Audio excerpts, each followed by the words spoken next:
kachika, last week nga ay lumipad ang mag-asawang Manny Pacquiao at Jinky Pacquiao sa Amerika para nga dalawin ang kanilang panganay na anak na si Jimwell Pacquiao, kung saan ito nga ay nakabase sa Los Angeles, California. At syempre, nasulya pa na naman ng mga netizens ang girlfriend nga ni Jimwell na si Carolina. Napakaganda nga nito at mukhang Meksikana nga daw, sabi ng iba sa mga netizens. Wala pa nga konfirmasyon kung ano nga bang lahi si Carolina, pero ang kanyang real name ay Carolina Pimentel. Matatandaan nga last month, October 2025, ay may big revelation nga si Jinky Pacquiao sa kanyang social media account. Ito nga ay magiging lolo at lola na nga daw sila ng kanyang asawa na si Manny Pacquiao, dahil ang girlfriend nga ni Jimwell na si Carolina ay buntis na nga sa kanilang unang baby. Nagkaroon nga din ng gender reveal ang pamilya Pacquiao para nga sa kanilang first apo, at ang kanyang caption noon ay, "Grabe kasadya ang gender reveal, bisan ako wala ako ka-guess kay lalaki ang akong gitagna. Nagpili sila boy or girl unya na ay $100, mao malipay kaayo sila Janet, ilang grupo ang nidaog kay girl sila." Dagdag pa nga niya that time, "Next month na namo makita ang aming baby girl. Proud mamita na ako."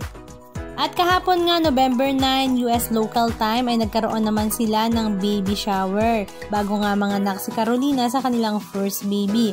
At this time naman ay buong umattend ang pamilya ni Carolina na nakilala rin nga ng mag-asawang Manny at Jinky Pacquiao.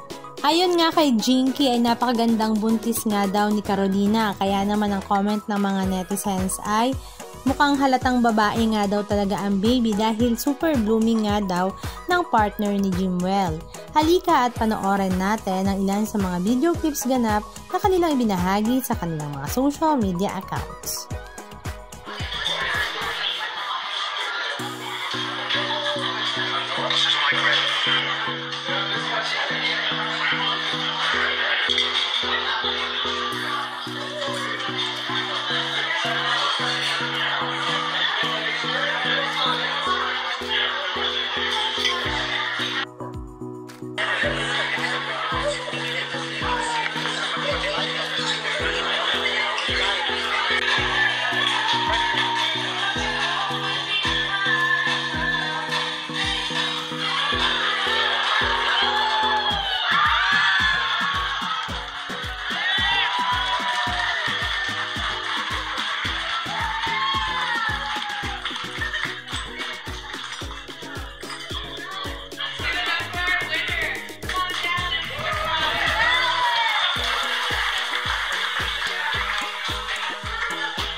Anong masasabi nyo mga kachika? Just comment down below. And please don't forget to subscribe.